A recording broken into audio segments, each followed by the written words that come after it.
Dante, sino-sino na ang mga nakapaghain ng kanilang COC dyan sa main venue ng COMELEC? Magandang umaga, Ella. Alas 8 kaninang umaga no ay opisyal na nagbukas ang Certificate of Candidacy o COC filing ng ating mga kababayang kakandidato para sa 2025 midterm elections. Ito man ay para sa national positions o kaya sa local positions.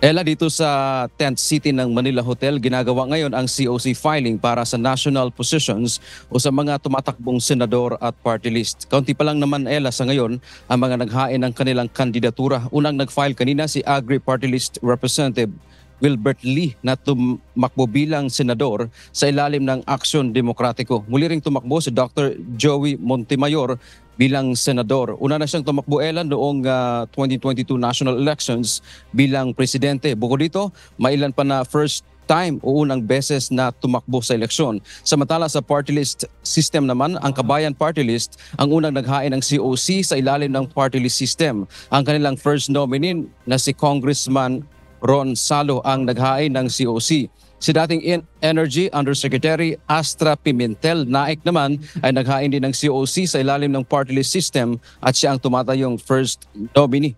Samantala, kinansila ng COMELEC ang accreditation ng 42 party list o organisasyon. Kabilang sa dahilan dito, Ella, ay bigo silang sumali sa nakalipas na dalawang nakaraang halalan o kaya naman hindi nakakuha ng pwesto sa House of Representatives sa nakalipas rin na dalawang eleksyon. Ang mga ground na ito ay hinihingi sa ilalim ng ating party list system. Kabilang sa mga grupong ito na kinansila ang kanilang accreditation ay ang AKIN, Klase, KGB at iba pa. Samantala, Ella, sa pasado alas 11 ngayong umaga ay naghain na ng kanyang COC ang re-electionist si Senator Francis Tolentino sa ilalim niya ng senatorial slate ni Pangulong Ferdinand Bongbong Marcos Jr. na Alyansa para sa Bagong Pilipinas. Samantala, Ella, sa panayam kanina kay Chairman George Erwin Garcia, naging maayos in general ang pagbubukas ng COC filing sa buong bansa. Diyan daw sa bandang Mindanao, may nagkaroon dyan ng hinati yung venue ng COC filing dahil yung area ng COC filing ay nasa loob daw ng compound ng local government unit para lang maiwasan na maaaring matakot yung magpa-file na maaaring kalaban ng incumbent officials, kaya nagkaroon ng isa pang venue para sa kanila at ayon pa kay Chairman Garcia, para na rin ito sa seguridad. Sa parte naman ng Batanes, bagamat may malakas na o apektado ng bagyong Julian, patay sa pahayag ng COMELEC, mukhang tuloy naman ang paghahain ng COC dyan, pero yung voter registration kahapon ay hindi nga o baga na i-postpone ng COMELEC. Antabayan na natin, Ella, kung ano yung mga pangyayari pa dito mamaya, kung sino-sino pa ng mga personalidad ang maghain ng kanilang kandidatura para sa national positions.